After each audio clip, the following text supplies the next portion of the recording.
جاتا ہے, وہ جیل میں چلا جاتا ہے. ہم کہتے ہیں یار کتنا برا انسان ہے, کتنا بڑا گنہگار ہے, لیکن وہ بھی اللہ کی رحمت کے سائے میں ہے. گناہ کیا, اللہ کی گرفت تو آ گئی, تم اسے گنہگار, بدکار, سیاکار سمجھتے ہو, اس کی توہین کرتے ہو, اس کی تذلیل کرتے ہو, اس کی تحقیر کرتے ہو, اسے نظر حقارت سے دیکھتے ہو, لیکن تم نہیں جانتے شاید تم اس سے بڑے گنہگار ہو اور اللہ جل وعلا نے تمہیں اپنی فہرست سے نکال دیا ہے اور سارا عذاب تمہیں آخرت میں ملے گا. تو مت کہا کرو کہ ہمارا یہ کہنا ہی کافی, مالک کا بڑا کرم, غریب نواز کا بڑا کرم. کہا کرو غریب نواز کا کرم, لیکن غریب نواز کی تعلیمات کو بھی دیکھو, کہیں غریب نواز تم سے ناراضی تو نہیں ہوں گے نا. لہٰذا پہلا پوائنٹ یہ, بری صحبت سے بچنا, اچھی صحبت اختیار کرنا. دوسرا پوائنٹ یہ کہ مباح کاموں سے بچتے رہیں. آپ کے اندر ایک ایسی طاقت بیدار ہوگی, ایک ایسی قوت بیدار ہوگی کہ آپ کو گناہ کا موقع ملے گا, آپ نفس سے کہیں گے میں تیری بات کیوں مانوں. یاد رکھیے نفس کو کنٹرول کرنا یہ بڑا اہم ہے, بہت اہم ہے. انسان جب تک اپنے نفس کو, اور نفس کو کنٹرول کرنے کا مطلب یہ نہیں کہ لوگوں کے سامنے کنٹرول کریں. کچھ لوگوں نے, ہمارے کچھ ساتھیوں نے جو ان نکات پر عمل کرتے ہیں, وہ کبھی کبھی چونکہ تربیت نہ ہونے کی وجہ سے کسی نے کھانے کی دعوت پہ بلایا تو لوگوں کے سامنے تھوڑا سا کھانا کھائیں گے, بالکل کم کھانا کھائیں گے, شربت نہیں پئیں. کیوں؟ میں اپنے نفس کے خلاف کر رہا ہوں. بھائی یہ کام تنہائی والے ہیں, لوگوں کے سامنے والے نہیں ہیں. لوگوں کے سامنے مباح سے نہ بچیں دکھلاوے کے لیے, یہ تو ایک بہت بڑی بربادی ہے. آپ کے اندر کی دنیا بالکل برباد ہو جائے گی. اس سے بہتر ہے کہ آپ کھانا کھا لیں, وہ مباح عمل ہے. مباح سے بچتے ہوئے آپ گناہ کا ارتکاب کر رہے ہیں. یہ تنہائی کے معاملات ہیں, یہ صرف آپ کے اور آپ کے رب کے مابین ہیں. تو جس طرح میں نے کہا, اس حوالے سے شیخ عثمان الحیری ایک عظیم ولی اللہ گزرے. ان کے ایک مرید تھے, اسماء الرجال میں ان کا نام آتا ہے, بہت کامل عالم دین بھی ہیں اور علم حدیث کے ماہر بھی ہیں. وہ اپنے شیخ کی بارگاہ میں موجود ہیں. تو مرشد نے حکم ارشاد فرمایا کہ ہم ایک اسلامی پروجیکٹ کے لیے ہمیں رقم چاہیے, آپ سب مریدین اپنی اپنی رقم پیش کریں. تو وہ مرید تھے, وہ امیر مرید تھے, بڑی دولت تھی ان ایام میں, ان کے پاس بہت دولت تھی. شیخ عثمان الحیری کے مرید. تو وہ ایک تھیلی سونے کی بھر کر اپنے پیر کی بارگاہ میں پیش کرتے ہیں, مرشد کی بارگاہ میں پیش کرتے ہیں کہ یہ نذرانہ ہے, اس دین کے کام کے لیے آپ قبول فرمائیں. جو ہی وہ پیش کرتے ہیں تو باقی سارے مریدین جو وہاں بیٹھے ہیں انہوں نے نعرے لگانا شروع کر دیا, سبحان اللہ, ماشاء اللہ, شیخ عثمان الحیری کا اتنا بڑا مرید, دیکھو اللہ نے دولت دی ہے, اللہ نے نوازا ہے, لیکن یہ لالچی نہیں ہے, یہ اللہ کی خاطر دینے والا ہے. اس کے نام کے نعرے لگنا شروع ہو گئے, سبحان اللہ, ماشاء اللہ, کتنا کامل ولی ہے, کتنا کامل مرید ہے کہ اپنے شیخ کے حکم پر اپنی ساری دولت شیخ کی بارگاہ میں پیش کریں. وہ وہاں بیٹھے ہوئے ہیں, سوچ میں پڑ گئے. تھوڑی دیر کے بعد شیخ کی بارگاہ میں حاضر ہوتے ہیں. شیخ میں نے آپ کو نہیں دینا, میری تھیلی واپس کر دیں, مجھے دنیا کے کسی معاملے میں استعمال کرنی. مرشد سے کہتے ہیں. مرشد نے کہا ٹھیک ہے لے جاؤ. جو ہی مرشد کو واپس دی وہ تھیلی, مرشد نے اس مرید کو واپس دے دی. وہ تھیلی اٹھا کے وہاں سے نکلتے ہیں تو وہی مرید جو سبحان اللہ ماشاء اللہ کہہ رہے تھے, وہ کہہ رہے کیسا لعنتی شخص ہے, کس طرح ملعون شخص ہے, تھوک کے چاٹ رہا ہے, تھوک کو کہہ کر کے اپنی کہہ کو چاٹ رہا ہے, تحفہ دے کے واپس لے رہا ہے. اسے مرشد کی بارگاہ میں بھی شرم نہیں آئی, اپنے مرشد کی توہین کر, مرشد کی بارگاہ میں تحفہ دیا, مرشد کی عظمت کا خیال تو کرتا کہ مرشد کو دے کر واپس لے رہا ہے. وہ سارے لعنت کر رہے ہیں, لعن طعن کر رہے ہیں. یہ تھیلی لے کر واپس اپنے گھر چلے جاتے ہیں. واپس جاتے ہیں, رات کی تنہائی میں مرشد کے پاس واپس آتے ہیں اور مرشد سے عرض کرتے ہیں میرے شیخ, آپ نے حکم ارشاد فرمایا تھا تو میں نے آپ کی بارگاہ میں وہ تھیلی اللہ کے لیے دی تھی, اللہ کی رضا کی خاطر دی تھی, لیکن جب میں نے وہ تھیلی دی, وہ سونا آپ کو سارا دیا, تو فوراً میرا نفس بیدار ہوا جب لوگوں نے نعرے لگانا شروع کر دیے. تو میرے نفس نے کہا تو تو بڑا کامل ہے, تو اپنی دولت اللہ کی راہ میں دے رہا ہے. تو میرا نفس خوش ہو گیا. تو میں نے اپنے نفس کو خوش کرنے کے لیے وہ رقم نہیں دی تھی, میں نے تو اللہ کی رضا کے لیے دی تھی. لیکن جو ہی میرا نفس خوش ہوا تو میرے دل میں یہ وسوسہ پیدا ہوا, اگر نفس خوش ہو گیا تو میرا ایمان برباد ہو جائے گا. میرا مقصد آپ کے ہاتھ پر بیعت کرنے کا یہی تھا کہ میں اپنے نفس کو ختم کروں, لیکن اس سے تو نفس کو زندگی مل رہی ہے. میرے شیخ, میں آپ کی بارگاہ میں یہ تھیلی پیش کرتا ہوں, لیکن میری آپ سے یہ التجا ہے, میری آپ سے ایک تمنا ہے, یہ آرزو ہے, یہ خواہش ہے کہ یہ راز فاش نہ کیجیے گا. اب لوگ جو مجھ پر لعنت بھیج رہے ہیں، میں چاہتا ہوں کہ میرے نفس کو اس لعنت کے ذریعے میں ختم کروں۔ پوری زندگی اس راز کو فاش نہ کیجیے گا، یہ تھیلی آپ کے لیے ہے، لیکن چونکہ میں اللہ کی رضا کے لیے دینا چاہتا تھا یہ سارا سونا، لیکن وہ دیا اللہ کی رضا کے لیے تھا، وہ نفس کی خوشی کا باعث بن گیا۔ لیکن شیخ اب رات کی تنہائی میں آپ کی بارگاہ میں پیش کرتا ہوں، اب ہوا کیا، شیخ بھی کامل تھے، شیخ عثمان الحیری صاحب کرامت ولی اللہ، عظیم ولی اللہ، انہوں نے کہا پوری زندگی کسی کو بتائیے گا نہیں، میں چاہتا ہوں کہ ساری زندگی یہ لوگ میرے نفس پر لعنت کرتے رہے۔ اب ماجرا یہ ہے کہ ساری زندگی جب تک یہ شیخ زندہ رہے، جس گلی سے گزرتے باقی سارے پیر بھائی یہی کہتے، ارے لعنتی شخص کہہ کر کے چاٹنے والا ہے، اپنی مرشد کی بھی عزت نہیں کی۔ ساری زندگی لوگ اسے مرشد کا گستاخ کہتے رہے، لیکن وہ مرشد کی بارگاہ میں مقبول شخص رہا۔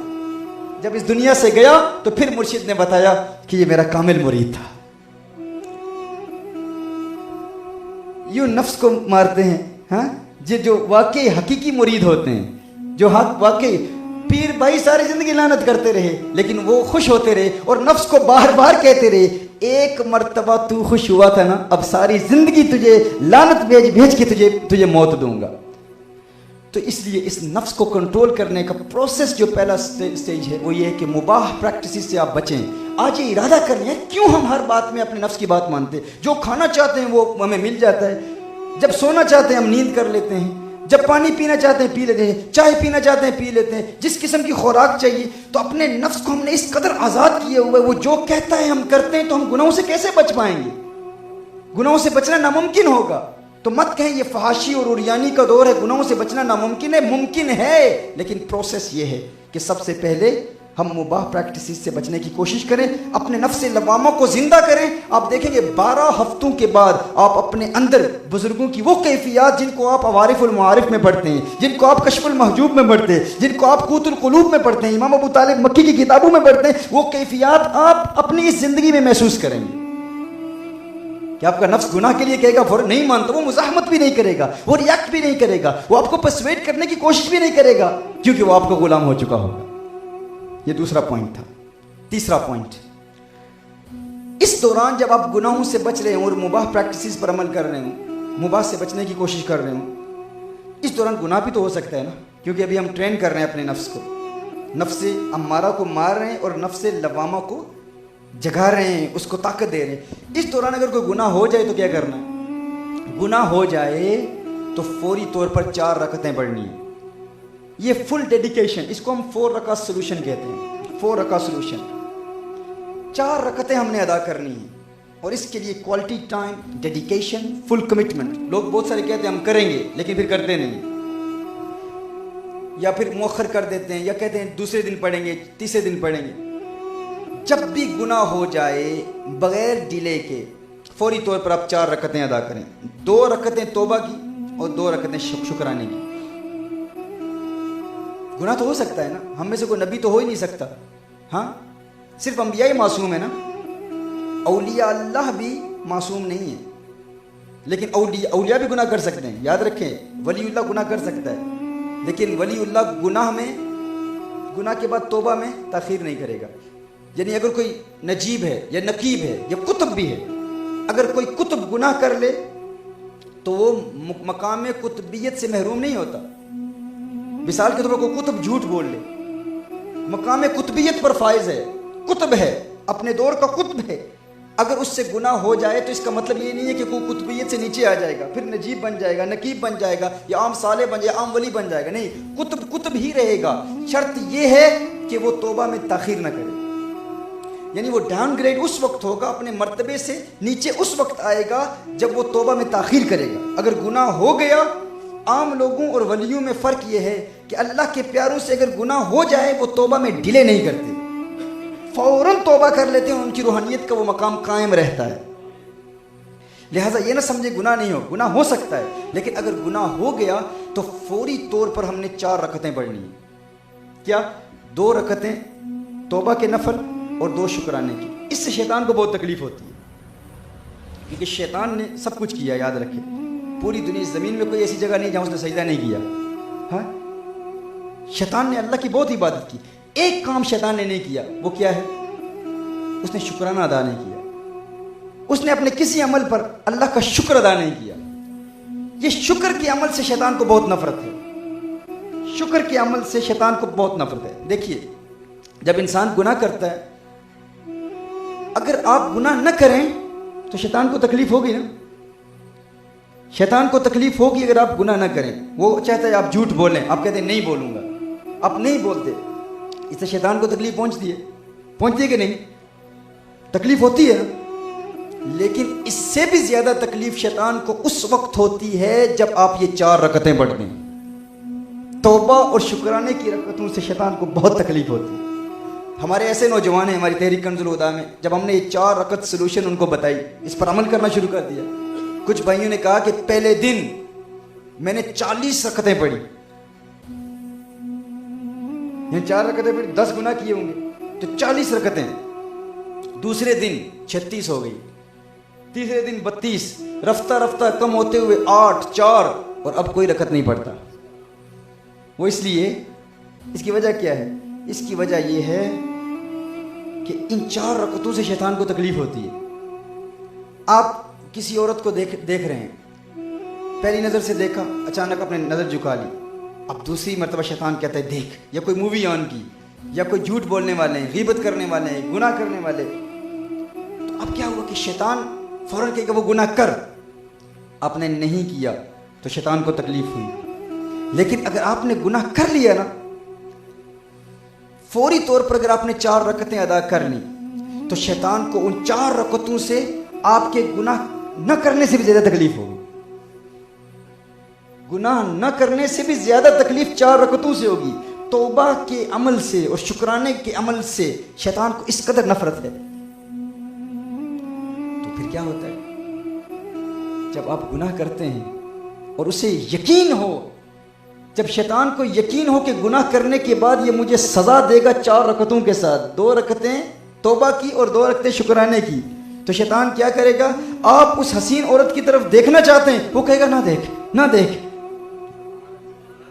نہ دیکھ, کیونکہ اگر تو نے نہ دیکھا مجھے تکلیف ہوگی, لیکن اگر تو نے دیکھ کر 4 رکعتیں پڑھی تو وہ میرے لیے اور بہت بڑی سزا ہے, اسے اور تکلیف ہوگی. واقعہ تو آپ جانتے ہیں نا, ایک شخص کی فجر قضا ہو گئی تو اس نے کیا کیا, 1 سال شیطان کو سزا دینے کے لیے 1 سال مسلسل روزے رکھے. اس کے بعد پھر اسے کسی الارم کلک کی ضرورت نہیں تھی. فجر کے بعد شیطان لعین مردود رجیم خود تشریف لاتے اور کہتے اٹھو فجر ادا کر لو, فجر قضا نہ کرنا. کیوں؟ کیونکہ شیطان جانتا تھا اب قضا ہو گئی تو یہ 1 سال روزے رکھے گا, وہ اس کے لیے زیادہ تکلیف دے. تو اس لیے 4 رکعت سلوشن, اس پر آپ عمل کر لیں, دیکھیے شیطان آپ کا غلام ہو جائے گا. 4 رکعت سلوشن کہ اگر گناہ ہو گیا اس پروسیس کے دوران تو فوراً 4 رکعتیں ادا کر لوں گا, 2 گناہ ہو گئے تو 8 رکعتیں ادا کر لوں گا. کتنے عمل ہو گئے؟ 3. پہلا کیا تھا؟ بری صحبت سے بچ کے فوراً اچھی صحبت اختیار کرنا. دوسرا پوائنٹ کیا تھا؟ یعنی بری صحبت سے بچنا. بری موویز اگر آپ دیکھ رہے ہیں تو فوراً علماء کے لیکچر سننا شروع کر دیں. اچھی صحبت انٹرنیٹ پر یہ ہوگی, لیکن وہ بھی ایسے کہ کہیں ایسا نہ ہو کہ اگر آپ نے اپنے نفس کو اس طرح آزاد کیے ہوئے کہ اگر اچھا لیکچر سنتے ہوئے بھی اگر امکان ہو کہ کوئی بری مووی دیکھنے کا امکان ہے تو پھر وہ لیکچر بھی نہ سنیں, آپ اچھے لوگوں کی صحبت اختیار کریں. یعنی اس میں اور بھی ڈیٹیلڈ پوائنٹس ہیں شیطان کے وسوسے اور شیطان کے عمل کرنے کے جو میتھڈس ہیں ان سے بچنا. سو پہلا پوائنٹ بری صحبت سے بچنا, اچھی صحبت اختیار کرنا. دوسرا پوائنٹ مباح سے, اور یہ 12 ہفتے جب ہو جائیں تو ہر روز پھر 12 مباح سے بچتے رہیں. پھر اس کے بعد تیسرا پوائنٹ 4 رکعت سلوشن. چوتھا پوائنٹ رات سونے سے قبل اپنے دن کے تمام گناہوں کو یاد کریں. میں نے جھوٹ بولا, میری نماز قضا ہو گئی, فلاں گناہ ہو گیا, فلاں. ایک مرتبہ اپنے پورے دن کا محاسبہ کریں. نبی کریم صلی اللہ علیہ وسلم کی حدیث کا مفہوم یہ ہے کہ ایک لمحے کا محاسبہ 60 سال کی عبادت سے بہتر ہے. ایک لمحے کا محاسبہ یعنی یہ جو کنٹمپلیشن ہوتی ہے, to ponder over your state, to think about your daily activities. رات سونے سے قبل آپ اپنی ڈیلی ایکٹیویٹیز پر غور کرتے ہیں کہ پورا دن میں نے کیا کیا. یہ اپنا محاسبہ, ایک لمحے کا محاسبہ کیا تو 60 سال کی عبادت سے زیادہ ثواب اس ایک لمحے کے محاسبے کا. پورے دن کا محاسبہ کریں کہ پورے دن میں نے جو گناہ کیے ان گناہوں کو یاد کر کے ان گناہوں سے فوراً توبہ کریں. توبہ کی 4 شرائط کے ساتھ, P stands for the sins of the, R stands for, A stands for the sake of, and N stands for never again. یہ میرے لیکچرز ہیں توبہ کے طریقے پر, فوراً توبہ کر لیں. آپ لیکچرز آپ یوٹیوب پر ہمیں دیکھ سکتے ہیں, ان بردرز سے پوچھ سکتے ہیں. اور دوسرا عمل, رات سونے سے پہلے دن کی تمام نیکیوں کو یاد کریں کہ دن میں نے کیا کیا نیکیاں کی ہیں. فجر کی نماز ادا کی, پھر اپنے والدین کو دیکھا اور حج مبرور کا ثواب حاصل کیا. کیسے؟ جو ماں کو دیکھ کے, باپ کو دیکھ کے مسکراتا ہے تو اسے حج مبرور کا ثواب ملتا ہے. تو کہو یا اللہ یہ میرے لیے خود پاسبل نہیں تھا, یہ تیرے کرم سے ہوا. اسی طرح قرآن کی تلاوت کی, دین کی دعوت دی, اچھی بات, پورے دن کے اچھے اعمال کو شمار کریں اور شمار کرنے کے بعد کہیں یا اللہ یہ میرے لیے پاسبل نہیں تھا, تیرے کرم سے ہوا ہے, میں تیرا شکر ادا کرتا ہوں.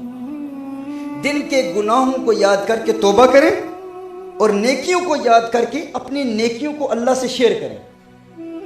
یہ شیئر کرنا یہ بڑا اہم ہے.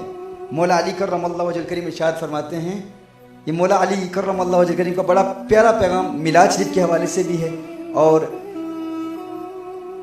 چونکہ یہ خوشخبری کے لمحات ہیں نا, خوشی ملی ہے نا ہمیں, سرکار کے میلاد کے مہینے کا آغاز ہوا ہے. حیدر کرار مولا علی کرم اللہ وجہ الکریم ارشاد فرماتے ہیں کہ آپ جس سے اپنی خوشخبری شیئر کرتے ہیں, گڈ نیوز شیئر کرتے ہیں, اچھی خبر شیئر کرتے ہیں, آپ کو اس سے پیار ہے. اور جس سے اپنی پریشانی شیئر کرتے ہیں اس کو آپ سے پیار ہے. آپ کو جب بھی کوئی گڈ نیوز ملے نا, اچھی خبر ملے, تو آپ اپنی اچھی خبر جس کے ساتھ شیئر کرتے ہیں, اس کا مطلب یہ نہیں ہے کہ اس کو آپ سے محبت ہے, اس کا مطلب یہ ہے کہ آپ کو اس سے محبت ہے.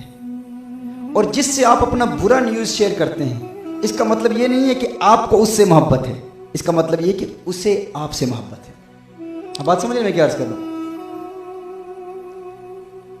جس سے آپ خوشخبری شیئر کرتے ہیں, اچھا نیوز شیئر کرتے ہیں, آپ کو اس سے محبت ہے.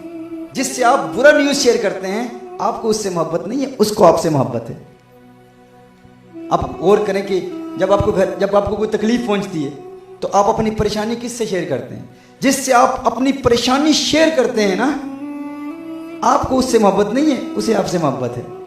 اور جس سے آپ اپنی خوشی شیئر کرتے ہیں نا, آپ کو اس سے محبت ہے, اس کی گارنٹی نہیں ہے کہ اسے آپ سے محبت ہو. دیکھیں آپ کو جب کوئی تکلیف پہنچتی ہے تو آپ فوراً اپنے والدین کے پاس چلے جاتے ہیں, انہیں کہتے ہیں والد صاحب دعا کیجئے, والدہ صاحبہ دعا کیجئے. بہت سارے لوگ ایسے کرتے ہیں نا, لیکن جب خوشی کی خبر ملتی ہے تو والدین کو بھول جاتے ہیں, بیوی کے پاس چلے جاتے ہیں, بچوں کے ساتھ ہاں آؤٹنگ کے لیے آج ہم اس خوشی کو یوں سیلیبریٹ کرتے ہیں. آپ کہتے ہیں مجھے اپنے والدین سے بہت محبت ہے, کیوں؟ جب بھی تکلیف پہنچتی ہے تو والدین کے پاس پہنچتا ہوں. نانا میری جان, آپ کو اپنے والدین سے محبت نہیں ہے, وہ آپ کے والدین کو آپ سے محبت ہے. ہمیں بھی لوگ کہتے ہیں نا پیر صاحب ہمیں آپ سے بہت محبت ہے, کیوں؟ دیکھیے ہم آپ کو بار بار کانٹیکٹ کرتے ہیں, بار بار فون کرتے ہیں, بار بار آپ سے اپنی پریشانیاں ڈسکس کرتے ہیں, شیئر کرتے ہیں. میں نے کہا اللہ کے بندو, اس کا یہ مطلب نہیں ہے کہ آپ کو مجھ سے محبت ہے. مولا علی کرم اللہ وجہ الکریم فرماتے ہیں اس کا مطلب یہ ہے کہ آپ کے پیر کو آپ سے محبت ہے. یار کبھی خوشخبری بھی تو سنا دیا کرو نا. جب کوئی خوشی ملتی ہے تو جب کوئی خوشی کی خبر ملے نا تو اس وقت بھی فون کر کے بتا دیا کرو آج فلاں خوشخبری ہے, آج فلاں اچھا کام ہوا ہے, آج فلاں کامیابی ہو گئی ہے. تو آپ غور کریں کہ آپ کو جب اللہ کی بار بار یاد آتی ہے, کب آپ کو اللہ کی یاد آتی ہے, کب آپ کو آقا کی یاد, جب بھی پریشانی آتی ہے اللہ یاد آتا ہے, سر پہ ٹوپی آ جاتی ہے, ہاتھ میں تسبیح آ جاتی ہے, مصلی بھی مل جاتا ہے, اللہ اللہ بھی جاری ہو جاتا ہے, درود و سلام کے گجرے بھی جاری ہیں, عبادات بھی, تقوی بھی. حیدر کرار فرماتے ہیں اگر آپ اپنی معیارات زندگی کو وضع کرنا چاہتے ہیں اور واضح کرنا چاہتے ہیں کہ آپ کو ان ریالٹی لائف میں کس سے محبت ہے, کس کو آپ سے محبت ہے, آج آپ خود اپنا محاسبہ کر لیں, اپنے آپ سے پوچھیں جب بھی کوئی خوشی کی خبر ملتی ہے تو آپ خوشی کس کے ساتھ شیئر کرتے ہیں, غم کس کے ساتھ شیئر کرتے ہیں؟ جس کے ساتھ آپ اپنی خوشی شیئر کرتے ہیں آپ کو اس سے محبت ہے, جس کے ساتھ آپ اپنا غم شیئر کرتے ہیں آپ کو اس سے محبت نہیں, اسے آپ سے محبت ہے. تو جب اللہ یاد آتا ہے تو اپنے آپ سے پوچھیں کب اللہ یاد آتا ہے؟ جب تکلیف آتی ہے اللہ یاد آتا ہے تو اس کا یہ مطلب نہیں کہ آپ کو اللہ سے محبت ہے, اس کا مطلب یہ ہے کہ اللہ کو آپ سے محبت ہے, آپ کا رب آپ سے پیار کرتا ہے. ہاں اسی طرح جب کوئی خوشی کی خبر ملے تو وہ خوشی اپنے آقا سے شیئر کیا کریں. ہاں، اپنے آقا سے شیئر کیا کریں تاکہ آپ کے دل میں اپنے آقا کا پیار پیدا ہو. کیسے؟ کوئی خوشخبری ملے تو میلاد کی محفل سجا لیں، سرکار کی نعت کی محفل سجا لیں. آپ ایگزام پاس ہوں تو میلاد کی محفل کا انعقاد کریں. ہاں، آپ کاروباری کامیابی آپ کو ملے فوراً سرکار کی محفل کی میلاد محفل کا انعقاد کریں. کیوں؟ یا رسول اللہ صلی اللہ علیہ وسلم آقا میں اپنی یہ خوشی آپ کے ساتھ شیئر کر رہا ہوں. کیوں؟ کیونکہ مجھے آپ سے پیار ہے. اس پر پھر حیدر قرار کر رحمہ اللہ وجل کریم کے اس کلام کے تحت ابن حجر العسقلانی رحمہ اللہ ارشاد فرماتے ہیں کہ اس کلام کو سمجھو، اور اس کلام سے جو نقطہ انہوں نے اخذ کیا ہے وہ نقطہ یہ ہے کہ جو اپنی خوشی اللہ کے ساتھ شیئر کرتا رہتا ہے اور اللہ کے حبیب صلی اللہ علیہ وسلم کے ساتھ خوشی شیئر کرتا رہتا ہے، پھر اس کی خوشیوں میں کبھی کمی واقع نہیں ہوتی، وہ ہمیشہ خوش رہتا ہے. یعنی اگر آپ چاہتے ہیں ہمیشہ خوش رہیں تو یہ عادت بنا لیں، اپنی خوشی اللہ کے ساتھ شیئر کریں، اور اپنی خوشی بھی اپنے والدین کے ساتھ شیئر کریں، اپنی ماں کے ساتھ شیئر کریں. صرف یہ نہیں ہے کہ جب خوشخبری ملے تو بیوی کے ساتھ شیئر کریں. اس کا مطلب یہ نہیں ہے کہ آپ کی بیوی کو آپ سے محبت ہے، اس کا مطلب یہ ہے کہ آپ کو اس سے محبت ہے. غم اپنے والدین سے شیئر کرتے ہیں، آپ کے والدین کو آپ سے محبت ہے. ہاں، کبھی کبھی خوشی بھی والدین کے ساتھ شیئر کیا کریں. اور پھر اس میں بیوی کے حقوق بھی ادا کریں. ایسا نہیں ہے کہ بالکل وہ الٹ ہی ہو جائے، اس میں بیلنس بہت ضروری ہے. اس پر بھی میرے لیکچرز آپ سنیں، تفصیلی لیکچر اس پر بھی ہے. تو یہ جو چوتھا نقطہ ہے گناہوں سے بچنے کا، یہ ہے کہ اپنی اس خوشی کو اللہ کے ساتھ شیئر کرے. یا اللہ میں خوش ہوں کہ آج دن میں جو میں نے عبادت کی ہے اور میں تیرے ساتھ شیئر کرتے ہوئے تیرا شکر ادا کرتا ہوں کہ تیرے کرم کے بغیر یہ ممکن ہی نہ تھا. جب یہ خوشی آپ اللہ کے ساتھ شیئر کرتے رہیں گے تو نیکیوں کی خوشیاں آپ کو بار بار ملتی رہیں گی اور گناہوں سے نفرت پیدا ہو جائے گی. یہ 4 نکات آج کی اس محفل میلاد کا تحفہ ہے، اس پر آپ عمل کریں گے انشاءاللہ. پہلا نقطہ کیا ہے گناہوں سے بچنے کا؟ دوسرا نقطہ کیا ہے؟ گناہ سے بچنے کے لیے پہلے مباح سے بچیں. ہر روز ایک مباح سے بچ کے 12 دنوں کے بعد وقت آئے گا کہ ہر روز آپ 12 ہفتوں کے ایک ہفتہ ایک مباح. پانی پینا چاہتے ہیں آج نہ پیئے، چائے پینا چاہتے ہیں آج نہ پیئے. پہلے ایک مباح، اس طرح کرتے کرتے 12 ہفتوں کے بعد جب 12 مباح سے بچیں گے تو آپ کا نفس لوامہ ایک مرتبہ پھر زندہ ہو جائے گا. پھر جب وہ گناہ کی طرف راغب کرے گا تو آپ فوراً بس آپ کہیں کہ میں گناہ نہیں کرتا تو وہ نفس امارہ پھر مزاحمت نہیں کرے گا. تیسرا 4 رکعت سولوشن، 4 رکعت سولوشن. اس دوران کو گناہ ہو جائے تو 4 رکعت سے آپ نے شیطان پر حملہ کرنا ہے. اور چوتھا پوائنٹ یہ کہ پورے دن کے اعمال کا محاسبہ کرتے ہوئے گناہوں سے توبہ اور نیکیوں پر اللہ جل وعلا کا شکر ادا کرنا ہے. اس عمل کے ذریعے آپ دیکھیں گے انشاءاللہ تعالی آپ کو دین میں استقامت ملے گی اور اللہ جل وعلا نیکیوں کی مٹھاس اور عبادات کی مٹھاس آپ کے دل میں پیدا فرمائے گا. اس پر ہم عمل کریں گے انشاءاللہ. یہ میلاد منانے کا یونیک طریقہ ہے، ہاں، ایک منفرد طریقہ ہے، اور یہ ہماری میلاد ریزولوشن ہے. ہاں، میلاد ریزولوشن ہے کہ ربیع الاول شریف کے اس پاک مہینے میں ہم اس سے آغاز کریں گے انشاءاللہ تعالی. اللہ جل وعلا ہمیں اس کی برکت سے استقامت عطا فرمائے گا. اللہ جل وعلا ہمیں آج جو ہم نے کہا اس پر عمل کرنے کی توفیق عطا فرمائے اور نبی کریم صلی اللہ علیہ وسلم کا قرب عطا فرمائے، سرکار صلی اللہ علیہ وآلہ وسلم کا سچا پیار عطا فرمائے. وآخر دعوانا ان الحمدللہ رب العالمین. جتنے احبہ ہمارے نئے بردرز آج کے اس سلسلے میں شامل ہوں گے، آپ یہاں سے ہی ہاتھ رکھنے کی ضرورت بھی نہیں ہے، آپ وہاں سے ہی میرے بعد جو جملے پڑھیں گے اور جو باقی طالب ہونا چاہتے ہیں وہ طالب کی نیت کر لیں اور آپ میرے بعد یہ کلام پڑھیں. صلی اللہ علیہ محمد للنبی الامی وعلی آلہ وصحبہ وبارک وسلم وصلی علیہ. آنکھیں بند کر کے یہ کلام بیعت کے لیے پڑھیں گے.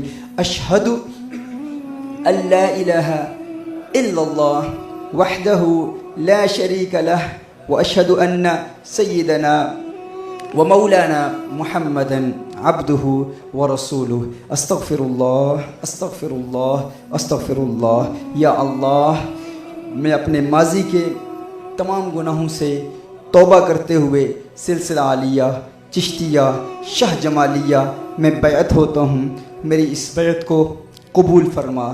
یا رب العالمین میں ارادہ کرتا ہوں کہ آج کے بعد ہر گناہ سے بچنے کی کوشش کروں گا. یا رب العالمین تزکیہ نفس، تزکیہ قلب، تزکیہ روح میں جتنے بھی احکام ہمارے سلسلے کی جانب سے ہمیں دیے گئے ان تمام پر عمل کروں گا. یا اللہ تو میری کمزوریوں کو جانتا ہے، مجھے قوت عطا فرما. جو ارادہ کیا ہے اس پر قائم رہوں یا رب العالمین۔ اس بیعت کی برکت سے ہر بلا ٹال دے، ہر مصیبت کو دور فرما، خوشیاں عطا فرما، سکون عطا فرما۔ میں ارادہ کرتا ہوں آج کے بعد ہر قسم کے بد مذہبوں، بد عقیدہ لوگوں کی صحبت سے اجتناب کروں گا، اہل حق، اہل سنت والجماعت کی صحبت اختیار کروں گا۔ یا اللہ مجھے بد عقیدگی سے بچا، گمراہی سے بچا، بد مذہبی سے بچا، بد مذہبوں سے بچا، گستاخی سے بچا، گستاخوں سے بچا، اچھوں کی صحبت عطا فرما یا رب العالمین۔ اس بیعت کی برکت سے آخرت میں ہم اکٹھے اٹھائے جائیں اور نبی کریم صلی اللہ علیہ وآلہ وسلم کی شفاعت کبریٰ سے بہرمند فرما، اور تمام مشائخ چشت اہل بہشت کی شفاعت عطا فرما۔